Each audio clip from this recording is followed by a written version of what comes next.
ಮೊದಲಿಗೆ ವಿಡಿಯೋಗಳನ್ನು ಸ್ಕ್ರೋಲ್ ಮಾಡೋದು ನಿಲ್ಲಿಸಿ. ನಿಮ್ಮ ಯೂಟ್ಯೂಬ್ ವಿಡಿಯೋಗಳಿಗೆ ವ್ಯೂಸ್ ಬರ್ತಿಲ್ಲ ಅಂದರೆ ಅದು ಆಲ್ಗೋರಿದಮ್ ತಪ್ಪಲ್ಲ, ಅದು ನೀವೇ.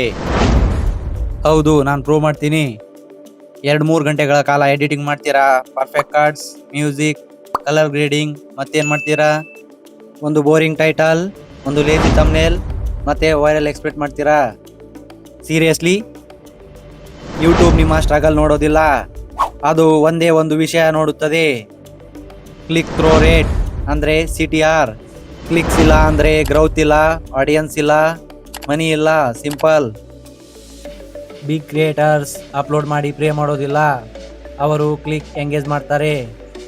ಪಬ್ಲಿಷ್ ಒತ್ತುವ ಮುಂಚೆ ಅವರು ಕೇಳುವ ಪ್ರಶ್ನೆ, ನಾನು ಇದನ್ನು ನೋಡಿದರೆ ತಕ್ಷಣ ಕ್ಲಿಕ್ ಮಾಡ್ತೀನಾ?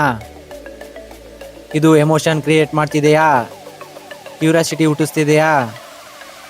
ಆನ್ಸರ್ ನೋ ಅಂದರೆ ಅವರು ಅಪ್ಲೋಡ್ ಮಾಡೋದಿಲ್ಲ.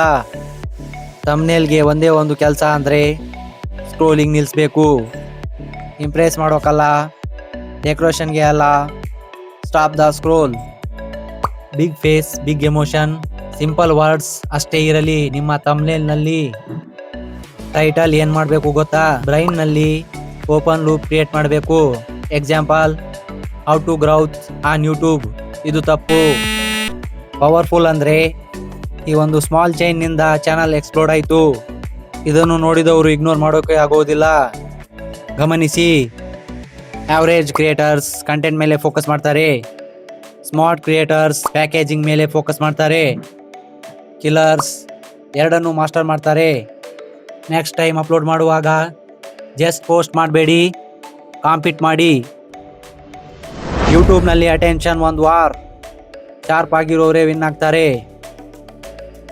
ಈ ವಿಡಿಯೋ ನಿಮಗೆ ಇಷ್ಟ ಆಗಿದ್ದರೆ ಲೈಕ್ ಮಾಡಿ, ಶೇರ್ ಮಾಡಿ, ಕಮೆಂಟ್ನಲ್ಲಿ ನಿಮ್ಮ ಒಪಿನಿಯನ್ ತಿಳಿಸಿ ಮತ್ತು ಚಾನಲ್ಗೆ ಸಬ್ಸ್ಕ್ರೈಬ್ ಆಗಿ.